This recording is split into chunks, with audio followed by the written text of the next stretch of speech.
欢迎大家来到地球玩家魔法手册。地球是一场游戏，在这里你可以找到一些地球的游戏规则，你就可以升级你的意识，你是玩家还是 NPC。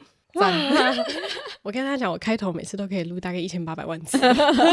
现在终于找到一个比较顺的一个状态了。好，我们今天要聊的主题呢是灵魂伴侣然后我们今天也邀请妮娜在这边跟我们聊灵魂伴侣，因为我们昨天就是躺在我房间的浴缸里面回到妈妈子宫。对啊，我这房间的浴缸真的有回到妈妈子宫的感觉，就是风水宝地殊不知厕所的风水宝地聚财啊，不是说马桶干净会招财。那我等下去刷马桶，要刷一刷马桶不是特别干净最近那我把它刷一刷。对，一刷可能就进账了。因为我们俩最近就是有一个很强烈的感受，是我们俩最近的太阳轮跟星轮都在很深的升级，然后又加上我刚从那个星轮小镇回来嘛，就是英国的那个巨石阵的附近的小镇。对，巨石阵附近的小镇所以大家听到这集 podcast 大概再过1个月后，你就会看到我上架我去星轮小镇的 vlog，然后我就会介绍在那里有什么样的能量场，然后有什么样子的状态，然后大家可以带着什么样子的意识形态去接收那里的能量。因为我去那里接收完能量之后，我的星轮整个大爆开腾开爆开而且那有爆开是我都没有意会到，原来我一直以为我是一个星轮已经很开的人了，但是我的星轮还是带着一些害怕受伤的防备心。没有最开只有更开对，可能看你跟谁比。我觉得是，我觉得我去完之后，我跟以前的自己比又更开了。可是那个开其实伴随着一连串的课题考验、功课跟一些震荡。你是出国修行的吧？我每次出国都在修行就像是我们灵魂会想要去这个国家，也是因为这个国家可以带给你现在此刻灵魂进化下一个阶段需要的能量。像你看我去尼泊尔，就打开我的眉心轮嘛。对，然后后来我去澳洲打开我的顶轮跟喉轮。是哦。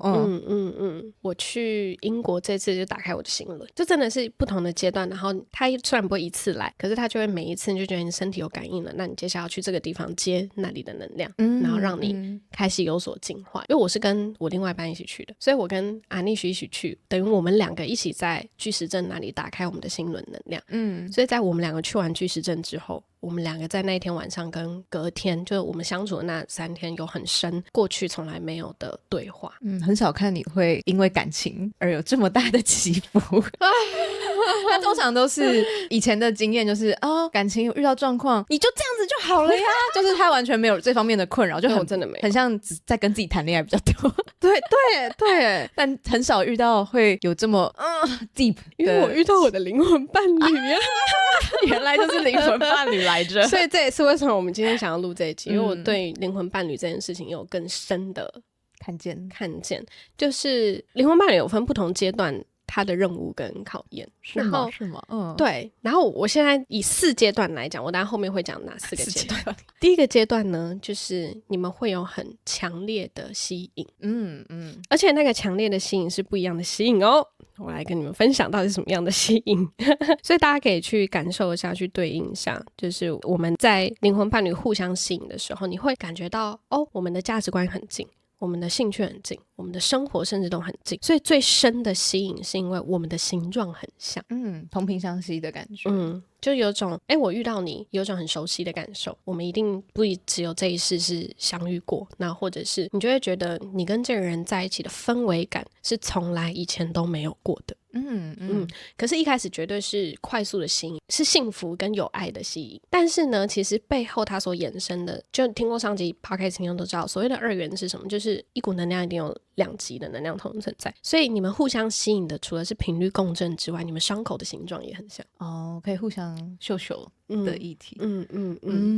所以那个伤口很像的时候呢，你就会发现我们的缺口刚好可以对在一起，所以才会很合啊。但是可是我在回想，因为你刚才讲强烈吸引的时候，我在回想我跟 L， 我跟他完全没有任何吸引一开始。你们有很深层的进化吗？因为我觉得你的灵魂伴侣比较像是 L 前一个，然后他让你升级之后，你才进入到一个对平稳的关系。但我都会把他遇到 L 之前的伴侣真的是穿着就是很像黑天使的那种，就很爱你但是又在伤你那种，就是对，会有强烈吸引，但我都会觉得有强烈吸引通常是生理上被不知道为什么生理上强烈吸引，对啊，就是你会觉得好想要见到这个人，明明他就是说不上的那一种。我觉得每个人不一样，可能你的触发机制是生理上，或是某一种危险的气质。对，我的触发机制是就像是我之前的 podcast 有讲过，我以前是不容易接受别人的爱的，可是他是第一个让我感受得到原来被爱是一件很容易的事情，对，那时候被小公主般的对待，对，然后才开始打开我的有一点害怕自己可能没有办法被接住的那一个心踏入进去了。所以一开始的强烈吸引，其实你会发现你们两个真的很互补，而且连伤口都很互补。比如说你的依附可能刚好对应他的逃避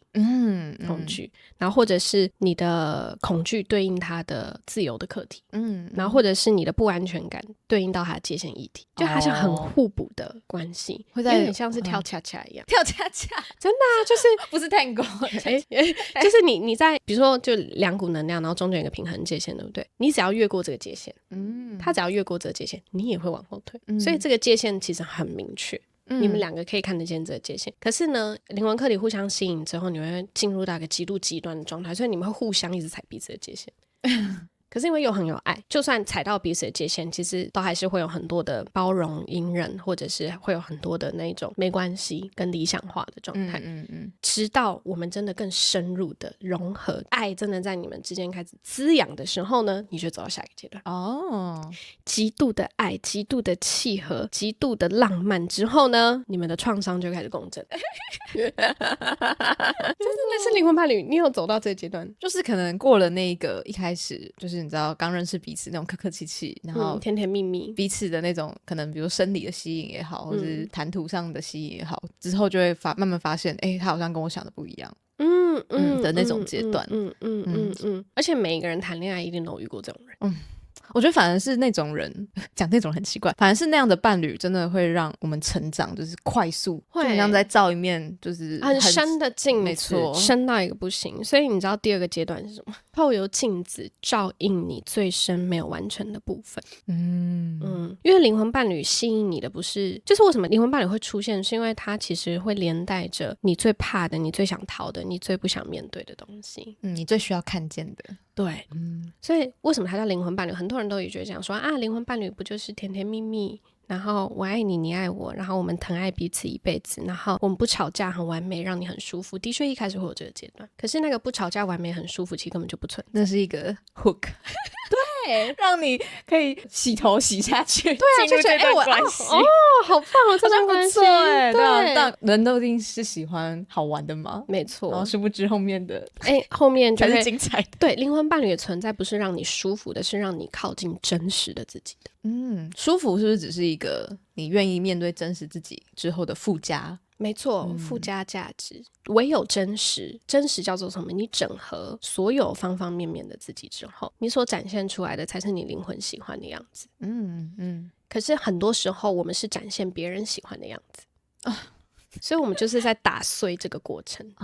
我从一个假我从一个小我从一个我因为恐惧而扬起的自我，然后慢慢你遇到一个爱人之后，他就像是镜子啊，因为我们不爱自己，我们透有一个人来爱我，然后当你真的相信自己是值得被爱的时候，然后他开始把力量交回来了来咯，课题来咯，你不能透有别人来确认自己是被爱的，而是你要透有自己的力量确认是自己才是足以被爱的。这个阶段等于是你投射的这个镜像的人，他会慢慢开始跟你想的不一样就很像是刚开始交往的时候，很多可能在意的小细节然后都会被那个粉红泡泡遮住。没错没错，然后粉红泡泡散去之后，就才是考验的，也不是考验，就是那个面对真实自己感受的开始。对，然后也很多伴侣都是在这个时候就分开就很可惜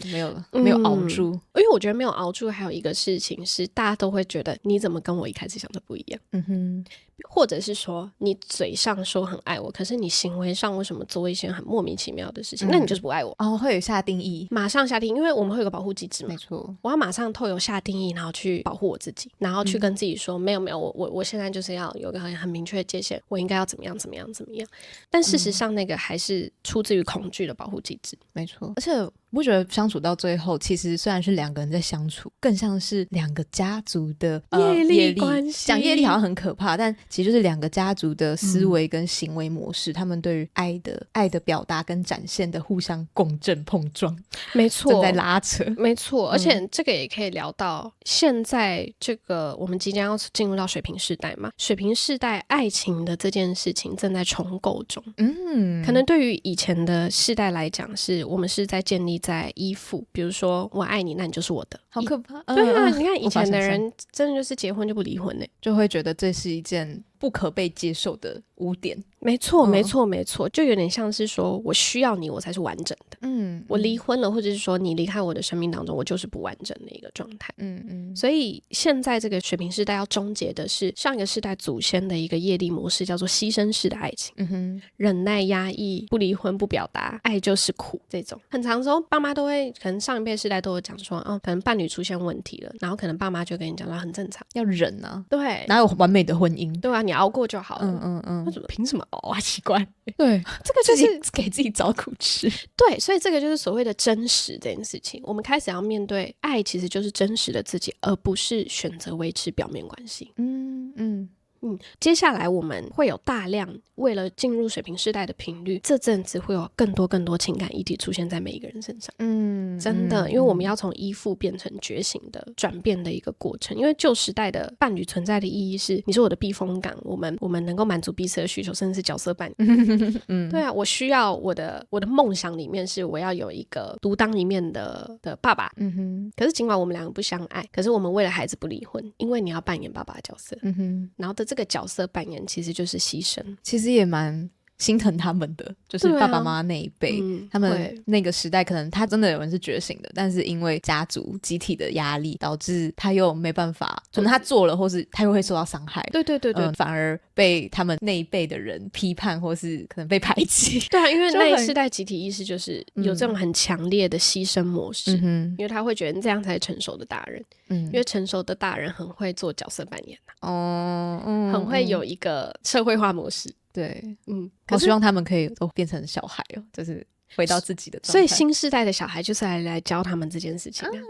水瓶世代跟未来水晶世代的宝宝，其实就是为了要让他们在这个模式里面进化。因为你会发现水瓶世代他们要求的是你的情绪是很透明的，我们要有一个很真实的对话，而且我们要彼此承担。就是现在一个议题出现了，不是谁的错，而是我们两个要一起去看见这样子的议题。像旧世代的关系，比如说我们课题被触发了，他们可能会觉得那我就冷战，启动防卫机制。对，那我就极度的期待你应该要如何，或者我极度的占有你，或者我极度的自卑，或是压榨你，那误会各方面。可是呢，未来的世代会慢慢要求你说，我不会离开你，但我也不会失去我自己。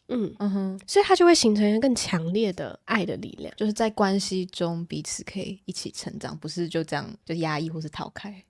之前可能是我不会离开你，可是不离开你的方式最好就是维持和谐。因为和谐就是没有震荡，那我就没事，你假装我假装，那就没事。粉饰太平。对，可是呢，为什么现在大量会遇到灵魂伴侣的原因，就是因为接下来我们会勇敢去突破这些冲突，我们就吵架，我们就把事情讲开。可是讲开之后，我们的目的不是为了要谴责彼此，而是我们要让那一个有点像是表面上的东西打碎之后，我们两个一起重组，一起找到新的方式。这样对，就有点像是一栋房子一样。你看台湾这么多超过30年的房子，以地震学来讲，你的房子可能超过40-50年，你真的很多结构都已经需要淘汰更新了。可是你就死不更新，你就一直住在这栋房子里面，然后等待下一次的地震，看你是不是那个幸存者。然后每天都提心吊胆，想说天哪，下次地震什么时候来啊？我住这栋房子它还可以保我安全吗？未来呢，灵魂伴侣它就是会让你开始长出自己的力量，是我真实的去面对，对，这个房子不再适合我居住了，可是我也没有要跟你分开的意思，我们要不要找一个新的房子？我们要不要主动的把这栋房子震碎重建一个？这个重建一起重建的过程当中，才是灵魂伴侣在走到镜像关系彼此投射之后第3个阶段要走到的。如果你真的能够在这个过程当中找到彼此的打破和谐，重新找到平衡点之后，你们就会一起共修共好，走到下一个感情的升级。你刚才讲这一段的时候，突然看到很多我爸妈的东西我就觉得对，其实他也有想要改变，他也在努力在挣扎，但好像并不是一个人就可以去完全做到，是要双方都觉知到，对，我们想要一起改变，而且毕竟可能对他们来说忍让是一个他们最熟悉的方式，对，然后共创新的是一个可能需要时间磨合碰撞，而且可能会失败的东西，所以相对就会算了，我还是维持原状好了，就是温水煮蛙，继续这样下去。然后很多时候可能都到最后一刻，就是要把东西才可能真的要分开了，生死分开，原来我少了这么多，或者是我真的想要的是什么。所以为什么很多灵魂伴侣，他们之所以叫灵魂伴侣，是因为你们共修完之后，你们真的会很幸福，很圆满。很有希望。可是很多人跨不过去这个坎，那大部分跨不过去这个坎的原因都是因为不太敢面对自己的脆弱跟恐惧，因为自己的脆弱跟恐惧是最难面对，那反而就是虽然在共修，可是两个人都要独自面对自己的脆弱跟恐惧，再拼凑在一起之后，你们才能够走向一个美好的关系。真的，反而那个面对脆弱跟恐惧是你有点像是点醒我打了你一下，你觉得好痛哦，然后你开始思考，对啊，为什么我会痛？这个疼痛是为了什么？然后你开始觉察觉醒。可是呢，很多人的反应是我打了你一下，你干嘛打我？对我只想要打回去。对啊，你不知道打我会痛吗？你都不知道谈恋爱是不能打人家的吗？然后就开始用一些情绪勒索、道德框架，甚至是很多的你应该、我期待去框架你的行为的时候，他做什么其实在你眼里都是错的。可是会不会我打你一下就真的只是你有危险了，所以我要点醒你一下，你现在在危险里面，因为我是你的爱人，所以你只会看到表面，表面就是你打我了。可是更深层的下一个意义是，我打你是因为我有一些讯息想告诉你。可是因为过往有很多的爱人不应该这样，爱人不应该，你不是应该要对我最好吗？或是会有一些期待，这些期待会让你过度反应，那这个过度反应会让你错过看见真相的机会。然后当你错过了之后，你就会陷在里面，陷在什么里面呢？我男朋友打我男朋友家暴，然后那个受害者剧情里面，当你活在受害者剧情的时候，是不可能觉察自己的。会觉得好像都是千错万错，都是别人的错。因为对啊，因为你有很强大的依附跟期待，所以这个时候呢，真的很考验这个人的智慧跟成熟度。但我也必须得说，在这个过程当中，你的高龄一定都会下来帮你，就是在夜深人静的时候。所以我才会讲说，真正的修行它不是一个事件，而是你平时有没有觉察的习惯。如果你平时有个觉察的习惯，当他打你的时候，对，我们承认我痛了，跟你不应该这样打我，也要再退后一步去，当你有一个自我觉察的时间到的时候，其实你的高龄就会下载很多讯息，然后去引导你说，其实那个疼痛跟你想的不太一样，这疼痛有别的意思，你要不要再感受看看？你才会突然明白说，对，有没有一个可能是他打我是因为我快睡着了，我要陷入危险了。而那个提点就只是无意识的提点，没有我想象中那么的复杂。不会陷入被害者角色。我会说每一个人一定都会遇到自己的灵魂伴侣，但是你能不能在灵魂伴侣走出自己的幸福之路，还是得靠自己，就是个人的修为了。对啊，但你怎么走出来的？我觉得好像生命走到一个时间点，当你体验够了的时候，挣扎够了。对，就是可能我以前的伴侣，我觉得比较多的课题是帮助我看见我还不够爱我自己，可能就会谈一个恋爱，然后就消失，然后就以他为主，然后生活都绕他转，然后情绪随着他起伏。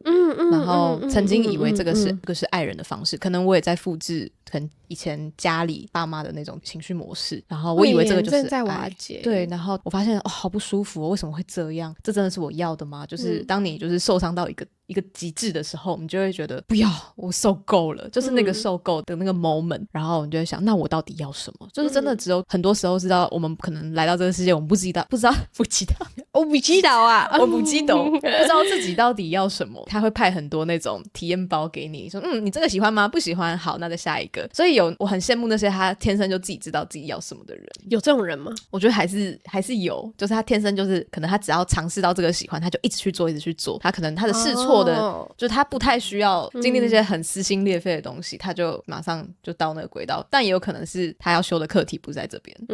对，他还有别的要去玩。而且我觉得就是在有些人他选择的模式真的会不太一样，就比如说有些人选择的模式是我受害者的角色体验到你开始不得不承认好像其实有问题的人是自己，因为受害绝对是一种最舒服保护自己的方式，可以把责任都先放在旁边的。对，可是你就会进入到一个循环里面，可是这个循环就很有趣，所有的选择都是会展开一个新的平行时空嘛。你可以遇到第一个让你共修的灵魂伴侣，然后就去面对，然后面对之后你再面对完，那个时间不会过很久，你就会展开一个很幸福的关系。可是你也可以不面对，然后换下一个，然后就 repeat， 然后再换下一个。可是到最后 repeat 到一半，你的灵魂会累耶，如果你始终没有觉醒的话，会累到你觉得那个创伤会越叠越深，越叠越深，越叠越深。所以我还蛮推荐祝各位如果您有遇到这样子的情况的时候呢，我们有一些觉察的步骤给大家。太好了，懒人包真的，此刻呢，如果你是一个你有感受得到这个人，你就是跟遇到以前的情感状态不一样，你就是发现你对他的感情是真的很爱，而且那个爱是强烈的吸引，然后那个吸引是尽管发生什么样的事情，你都会觉得没有，我就是很爱他的那种状态的话，就真心很爱。因为你知道有些人其实真的没那么爱，要分手是可以马上说分手的。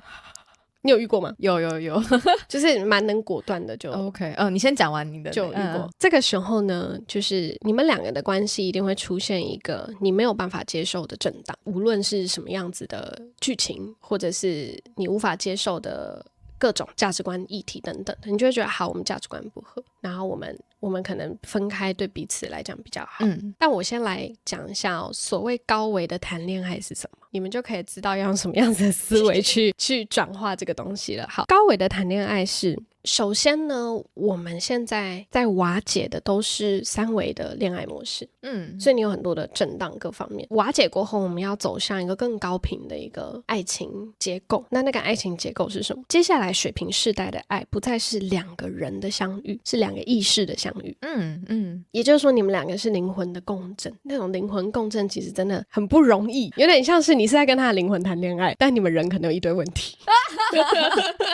真的耶，你能理解我这句话吗？我可以想象你在说的那个画面是谁，因为你讲的非常非常的苦口婆心，就是你觉得呢？你觉得那画面长什么样子？但为什么听起来很像是你活在你对他的灵魂的想象？我觉得他应该比较像是说，他很深。好，我尝试用白话文讲一下，当一对关系不再建立在依附的时候，不再是补足的时候，而是流动、调频、升级，又是镜子，又是共创者，你觉得这段恋爱会长什么样子？哇，好像是要一起来干大事的。可是他是怎么样的干大事？就是好像要彼此互相升级，再升级你的意识跟灵魂的。简单来讲就是你是自由的，我也是自由的。我们在我们彼此的自由中间相遇。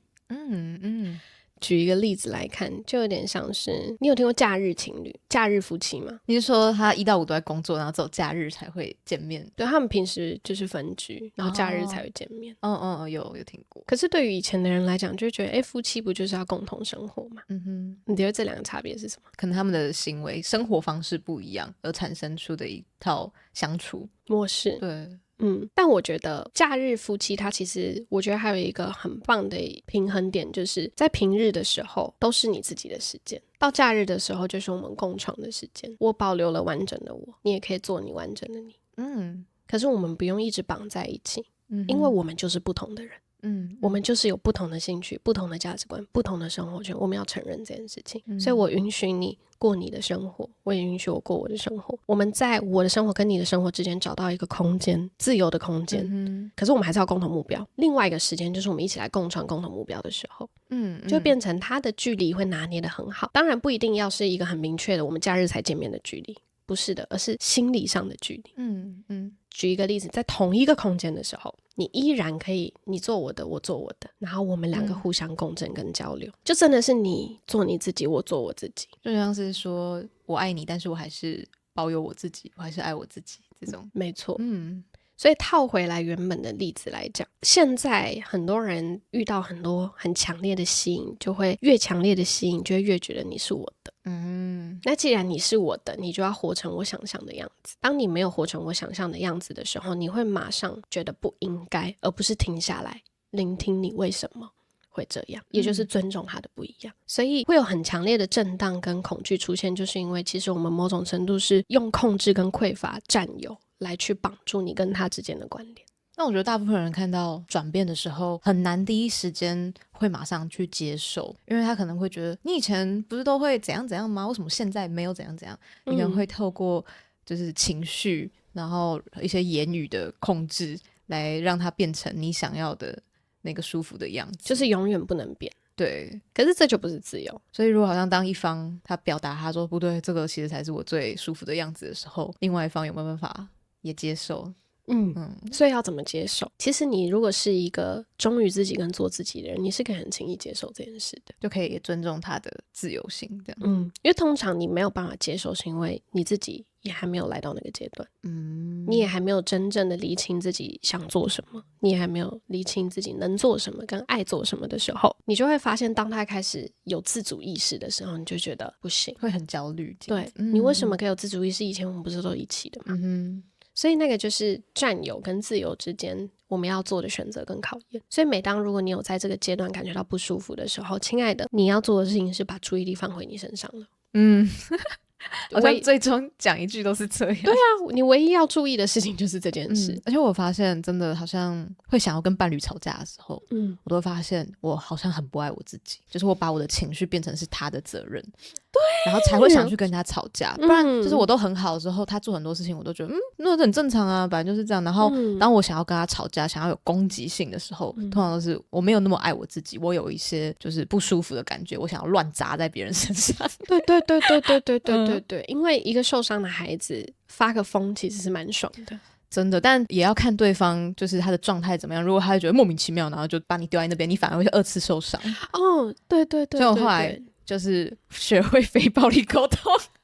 怎么非暴力沟通？就是比如说他做了某一件事情，然后我可能以前的反应是会直接骂回去，说你怎么可以这样？但他听到一定会不舒服嘛。然后非暴力沟通就是你可以先就告诉他说，那个我就说爸布就是爸布，然后我觉得我现在有一点被勾起，就 trigger， 我觉得我感觉我有东西被勾起了，然后这时候他会有一个好奇说，那你怎么了？就是他其实会释出他的关心，而不是好像你丢出一个东西说，你干嘛这样这样，然后他就觉得我又不是故意的，就开始然后陷入一个很奇怪的频道。所以当我说我觉得我被 trigger， 然后他说你怎么了？然后我就可以叙述刚才发生的事情，然后是中性，比如说因为你刚刚可能没有冲马桶什么的，然后我感觉你没有不够用心生活，然后因为我可能曾经有经历过这样的事情，就解释给他前因后果，让他理解我的那个心情起伏，然后告诉他我希望下次那个你可以多留意一点，就其实你只是需要对方说对不起，我下次会，其实你就只需要这样子，然后你告诉对方你希望他怎么做，其实这个情绪就得到缓解了。我觉得有一个很重要的点是，当你在沟通的出发点绝对都是要以我觉得为出发点，因为很多时候我们马上沟通会有一个状态是你为什么你没想过吗？你怎样怎样，会把它当理所当然。对，但是主词变成我的时候，就是我觉得，我看见，我感受，我觉得这些所有的主词放回自己身上的时候的那一刻，你在跟他共创的能量交流，心轮是开的。可是如果你是用你觉得的话，因为你觉得其实就是一种我要把这个能量转移到你身上的时候，其实你的心轮会觉得很不舒服。因为你还是想要从他身上获得什么，所以你的能量才在他身上，然后所以才会觉得很不是自己。对，所以很多时候我们在吵架，真正让我们心痛的都不是对方的反应，是你自己对待这件事情的反应。其实伤害都是自己在伤自己。然后你无法接受你是这样对待你自己，所以你就会更受伤。原本一开始受伤是事件，可是你沟通的方式会让你开始受伤的时候变成是我在伤害我自己，所以我受伤。然后我还有觉得有一个潜台词是真的很致命很毒的，就是你怎么可以这样对我How dare you， 就是可能当对方做出一件无心的行为的时候，你心里会默默冒出你怎么可以这样对我的时候，就会开始整个频率，你频率就被拉下来，对，就开始愤怒，开始委屈，开始觉得我要为自己发声，我要攻击他。但如果他做这件事情，你可以换一个内心用词是他为什么会想要这样做呢？是一个好奇，是提问的时候，你反而可以更客观的去看待很多对话或是很多事件中的就你可以更抽离。对，而且我觉得你刚刚讲到一个很重要的事情是，我们把你怎么可以这样子对我的一个状态搬出台面上的时候，它就是一个没有解法的沟通。真的，你就已经预设了这件事情的走向。对啊，我为什么要这样对你？可是这好像我要回答你这个问题吗？我也不知道为什么然后就会更对，然后他就会形成一个交缠，然后最后就会落下一句话是你不爱我你不尊重我所以不要让自己头脑陷入这种大忌耶，我天哪！而且你不觉得这种内心的小纠缠都是自己先小剧场，然后blah blah blah，然后丢了一团垃圾出来，然后你期待对方去整理你的垃圾，这个就是很不健康的。我觉得首先这个沟通模式其实也的确缺乏一定的同理心什么意思呢？当我们想要把力量丢给别人去承担的时候，其实我们就是没有在为自己的情绪负责。所以要怎么样子去做是最好的？我觉得就是我们要习惯的把所有的主次意识回到自己的身上。当我们所有的感受是从自己为出发点的时候，你在做的不是求别人的理解了，而是你自己在梳理你自己，你自己在理解你自己。真的，因为自己理解自己比别人认可你的力量其实还要来得大。所以可以提问，就是下次有一些情绪反应的时候，可以先问自己，为什么我会感觉不舒服？我觉得这才是就是一个窗口，没错，去了解你们两个之间的就是互相勾起的那些，可能我做了一些什么也让他不舒服，他理解了，但是他做了一些事情让我压起来，为什么我会压起来？很有趣。我觉得对自己产生好奇心很重要，就是好奇自己的每一个情绪。你现在很难过，对，为什么我很难过？当然最表层的意思就是因为你让我难过，可是你让我难过它只是一个三维的事件，是假议题。对，那重点是，所以真正会让自己难过的是情绪上的波动。那是什么样子的情绪反应让你感觉到难过？那是什么触发了这个情绪？触发的那个。然后你把这些东西理清清楚之后呢，其实你情绪就没了，因为你看见它了，你把情绪梳理出来在你眼前，你看见它了，其实你也没有什么好纠结的。原来是因为我以前曾经就是这样被对待。没错，没错。所以回过头来，水瓶世代他们其实是情绪会越来越成熟的，就是当情绪越来越成熟的时候，我们才有办法真的去做灵魂共振的共修。我觉得也是他们的一个特质，他们很敢表达自己的情绪反应。因为可能以前的话，我会陷入讨好型人格，我会不想要因为就是我心情不好然后影响到他，或者是我怕我讲了我真实的感受，他会不会就是反而攻击我就不爱我了。但我觉得新时代的对新时代就是很在乎自己的人。我觉得真正的做自己不是行为上的做自己，而是很在乎自己的所有反应跟感觉。就比如说很多人说00后是来整顿职场的，可是他整顿的方式你仔细去看，他并不是丢一个情绪出来说我不要做，而是说他会很细微的去观察我在做这件事情的时候我不喜欢为什么，我发现我不喜欢那我要继续我的不喜欢吗？还是找另外一个方法？尽管找的过程当中肯定也都是不太成熟的，可是至少我们做到了一件最忠于自己的事情，就是我尊重自己的感觉。尽管我对这个感觉还不太熟悉，可是我尊重这个感觉。但很多旧时代要被瓦解的课题，其实就是我们没有办法看见自己的感受，或是不敢表达自己的感受。对，所以看见自己跟表达自己的感受是接下来会让你灵魂极度爽的一件事情。我就只是想被看见。那我觉得新时代的这些人，他们在表达自己感受的时候很神奇，他们不会让你觉得有一种很傲慢或是很好像刻意的感觉，因为好像他们的设定就是这样，但其实很容易被误会，就是可能因为我们觉得你怎么可以这样子讲话呢？对啊，你为什么可以这么轻易的面对这件事呢？对，我们会用我们原本那个设定去看待他这个好像看似很 too much 的行为，但事实上他其实是在做他就自己，他没有任何刻意，可是我们会假设他好像是在破坏某一种和谐，或是在太特立独行。但我们之所以会有这样的批判，可能内心某种程度也是很渴望成为那个任性的样子。所以我就是要跟大家讲，接下来要在爱的议题成长，你就是要勇敢的破坏和谐，因为我们不可能一辈子维持这些和谐的，应该说破坏表象的和谐。对，因为装出来的和谐你会觉得很紧绷，你所有的脉轮都会堵塞，而且不长久，真的不长久。它就只是看你能不能在某一个阶段然后突然爆开来而已。所以呢，未来的世代他们真的会带来前所未有爱的模式，他们的灵魂，尤其是我们未来的小孩，他们的谈恋爱等级比我们高太多了他不是来学爱的哦，他是来教人类什么是爱。我觉得有点在展示不同的爱，就是不同维度的爱，而且那个不同的维度的爱是极度的透明。你觉得在一个关系里面极度的透明，其实对很多人来讲是一件很危险的事情，会觉得很赤裸这样子。但是你觉得这个透明它能够帮助我们什么？就是可以更真实的做你自己，就是不用伪装的，然后真实就会很有力量。可是那个透明也包含那一些你不愿意被别人看见的东西。你知道我们可以很轻易的去说出自己的创伤给别人听，但是面对这个创伤不见得轻易。举例来说，这在人际关系很常遇到，可能我可以很轻易的跟你讲说我的原生家庭是如何家暴我的，这不是事实，但我只举例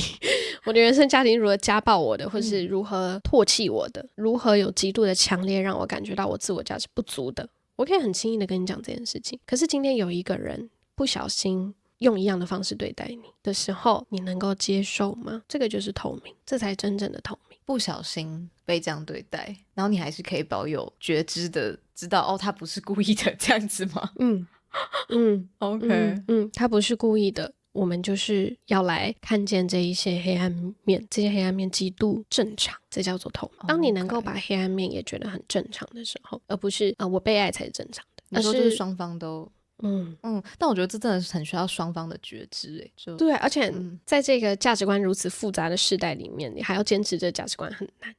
就举例来讲，所谓的不小心当然不是我一样家暴你，不是的，而是他可能会做一些小事情让你开始产生核心的太阳轮的议题，就自我价值。你又让我像我妈妈对待我一样的让我看不见自己价值，他可能就无心的讲了一句话，然后你能不能也能够淡然的接受他讲这句话就只是这句话，但他不会轻易的连接到你的议题但前提是我觉得你有把那个议题已经先抚平了，然后你在遇到这件事情的时候就不会有那种情绪反应。但伴侣存在的意义就是为了要让你抚平这个过程。OK， 所以就有点像是我们会在一个很极度复杂的拉扯里面，就是我既要真实的面对自己，而且还要知道课题只会一直来，然后一直面对，一直面对，学不会就会一直出现。所以诚实的对话对一个伴侣来讲是很重要的。我可以很诚实的跟你说，宝贝，你刚刚讲的那句话其实有 trigger 到我。然后很真实的知道那个 trigger 就只是 trigger，没了。的这种 nothing personal。 对，你就会发现到说这个很纯净的交流它会变得很 nothing， 然后我们就会享受在这个 nothing 的爱里面。这个突然觉得这个好深哦，高度变得很好难哦我自己都还在学这个。我也是我还是很常会有时候会爆掉，所以我希望未来的小孩能够教我什么叫做纯粹的爱。责任转移希望你会我好奇啊，我想看看啊，我想知道他们真正活出真的出生下来就是这个样子的状态。他们会是如何？我觉得我很好奇耶，因为他们不重外在的契约，他们很重内在的对平啊。他们会说我爱你，因为你让我的灵魂变得更亮了。我也很蛮期待你未来的小孩会是怎么样。他们会说如果我们不再共振了，那我也尊重生命的安排。很洒脱。就可能来想象一下，明天 L 就突然跟你讲说 Baby 我觉得我们不再共振嘞，你有什么想法？我不知道，我就说是好拜这样子。好，能吗？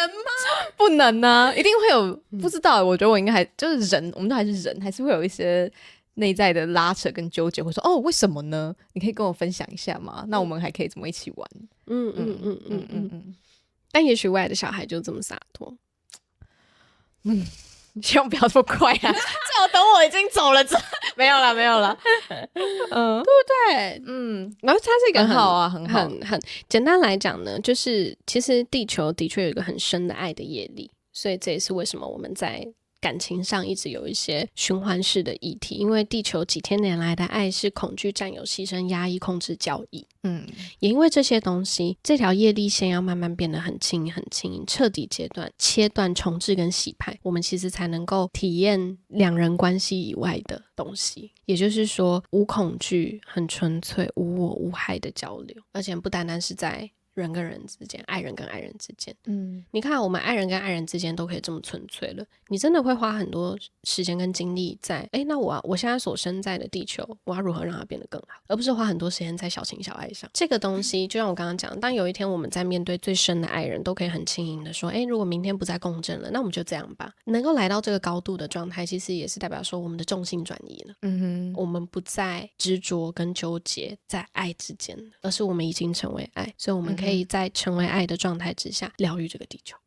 开始疗愈，跟这个地球共创，跟这个植物交流，跟这些物品，跟这些大自然开始共振。所以未来你就会发现感情议题的人会越来越少。这样听起来好像灵魂伴侣也只是一个算是表象的议题，真正的议题还是内在你对自己的爱，然后你对外在世界的爱是怎么样，就是内外之间的关系。只是有些人是透过伴侣来完成这个学习，有些人是透过动物，有些人是透过朋友家人。刚好我们现在走的这个时间线，大家还是集中在伴侣之间。对，所以我们才会有很多很多爱情的探讨，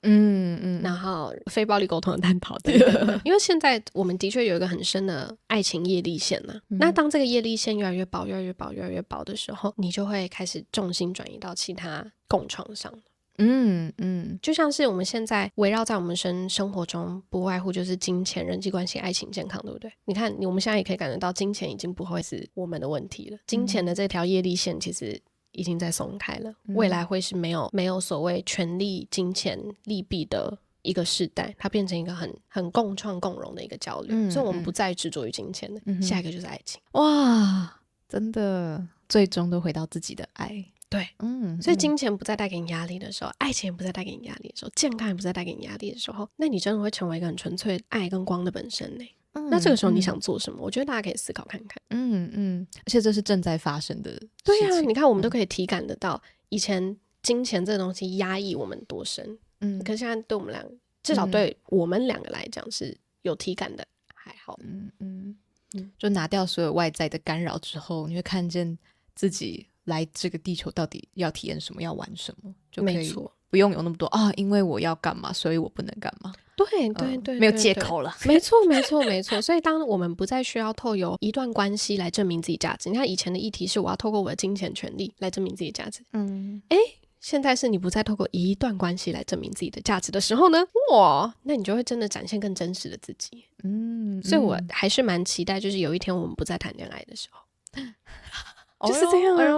就是这样，就都跟自己谈恋爱就好了。可是那个跟自己谈恋爱又不是那一种非人类式的，就说那我把自己照顾好，我不用跟人际关系也不是。就像是我现在也是需要钱，可是我对钱的那种很深的业力感已经没有了，而是那种很轻盈的，然后你也觉得有很好，没有也很棒的那种状态的时候，你就是在创造一个新的意识，然后也会创造一个新的地球。那你就可以想想看，我们都不再执着于爱情的时候，这个地球就变成高科技地球啊。我们会花更多时间在研究水晶跟 AI 谈恋爱。对啊，我们也不至于，但是我们会花更多时间在研究我们要怎么样意识连结，我们要怎么样，我今天瞬间转移，就是开始魔法会开始发生。因为那一些很花你时间执着的东西会慢慢消散，爱情、健康、金钱、人际关系都不是你的问题的时候，你就会真的活在创造里。所以这才是灵魂伴侣契约最终要达到的圆满。你会成为你自己，我也会成为我自己，我们是一个自由的关系，让我们深爱彼此。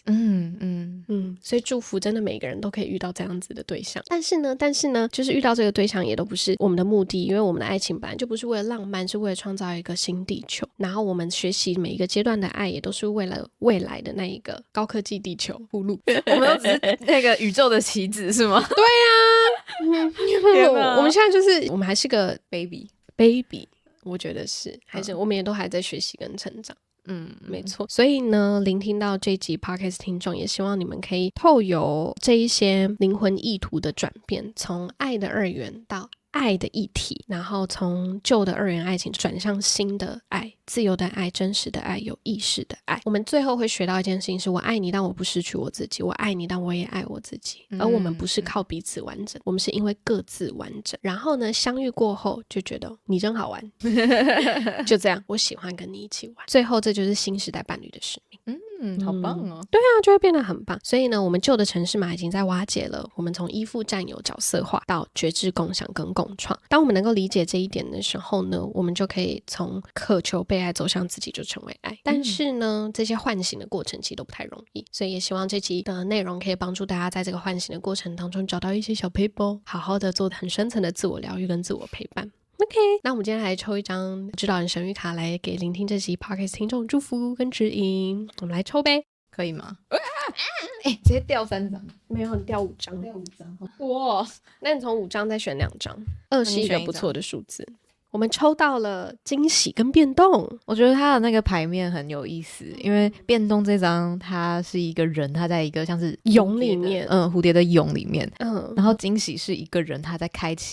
一个礼物就打开，所以好像要先接受那些变动、未知、不安、不确定性，然后还有重新校准自己，就是酝酿这个过程中才会有惊喜，在打开意想不到的，打开礼物那一瞬间，你才可以看见突破，就像那个蝴蝶从茧里面出来，破蛹出来，有一个新的改变跟开端的感觉。我觉得有点像是我们其实每一个人都在一些不安跟恐惧跟痛苦中酝酿自己。看似我们好像在混乱，但其实我们是在酝酿自己，然后在那个酝酿自己的过程当中，你就像是被包起来一样，你就是全身上下都是把自己好好的拥抱跟看见着，因为那些未知跟迷路，其实你会反而更相信内在的声音。